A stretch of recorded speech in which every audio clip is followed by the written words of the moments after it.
नमस्कार. कोकणात बनवले जाणारे वडे म्हणजे कोंबडी वडे असं नाव आहे याला. तर या वड्यांची रेसिपी मी पीठ बनवण्यापासून ते वडे बनवण्यापर्यंत पूर्ण व्हिडिओ आहे या रेसिपीचा. तर चला मग आपण व्हिडिओला सुरुवात करूया. सगळ्यात आधी 1 किलो तांदूळ घेतलेले आहेत. त्यानंतर 1 वाटी छोटी वाटी उडदाची डाळ घेतलेली आहे. त्याच वाटीने चणा डाळ आहे. 1 छोटा चमचा मेथी दाणे घेतलेले आहेत. त्याच चमच्याने 2 चमचे बडीशोप घेतलेला आहे. 2 चमचे धणे घेतलेले आहेत. बिना भाजणीचे वडे बनवत आहे मी. आमच्याकडे शक्यतो बिना भाजणीचेच बनवतात. कोणतेही म्हणजे तांदूळ डाळी भाजून घेत नाहीत. तर याच्यामध्ये पोहे टाकायचे विसरले मी. 1 वाटी पोहे घ्यायचे. वडे मऊसूत होण्यासाठी पोह्यांचा वापर करायचा आहे इथे. आता हे सगळं पीठ करून आणायचं, त्याचं दळून घ्यायचं हे. आता याच्यातलं मी अर्धं पीठ वड्यांसाठी इथे घेतलेलं आहे. तर या पिठामध्ये 1 वाटी आपल्याला बारीक रवा घालायचा आहे. शक्यतो बारीक रव्याचाच वापर करायचा.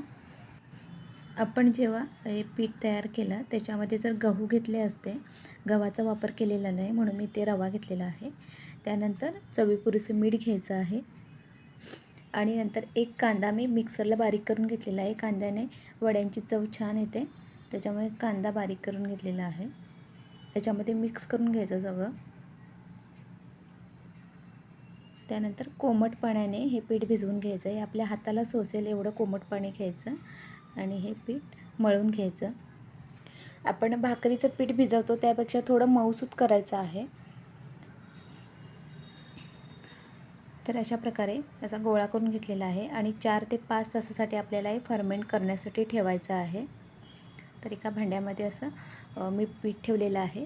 त्याच्या मधोमध एक वाटी ठेवणार आहे. इथे आता बघू शकता तुम्ही. वाटीसाठी थोडी जागा करते. त्यानंतर एक कोळशाचा निखारा करून घेणार आहे आणि ह्या वाटीमध्ये ठेवून त्याच्यामध्ये 1 चमचा तेल टाकायचं आहे आणि हे 4 ते 5 तासासाठी आपल्याला फर्मेंट करण्यासाठी ठेवायचं आहे. आता 5 तास झालेले आहेत आणि आपलं पीठ व्यवस्थित म्हणजे वडे करण्या इतपत तयार झालेलं आहे. तर बघू शकता, पीठ एकदा असं मळून घ्यायचं. त्यानंतर एक प्लास्टिकची शीट घेतलेली आहे आपल्याला वडे थापण्यासाठी. त्याला थोडंसं पाणी लावून घ्यायचं आणि छोटासा गोळा घेऊन हे वडे थापून घ्यायचे.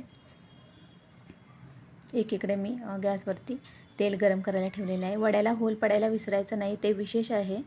आता इथे कडकडीत तेल गरम केलेलं आहे आणि त्याच्यामध्ये वडा सोडून घ्यायचा आहे. वडा पूर्णपणे फुलून वरती येत नाही तोपर्यंत त्याला झारा लावायचा नाही. इथे बघू शकता, पूर्ण वडा फुलल्यानंतरच त्याला पलटवून घ्यायचं आहे. तर अशा प्रकारे दोन्ही बाजूने त्याला ब्राऊन रंग येईपर्यंत असा भाजून घ्यायचा आहे आणि सगळे वडे छान फुलून आलेले आहेत. तर तुम्हाला हा व्हिडिओ आवडला असेल तर व्हिडिओला लाईक, शेअर आणि सबस्क्राईब करायला विसरू नका. आणि तुम्ही देखील तुमच्या घरी अशा प्रकारचे वडे बनवता काय हे कमेंटमध्ये सांगायला अजिबात विसरू नका.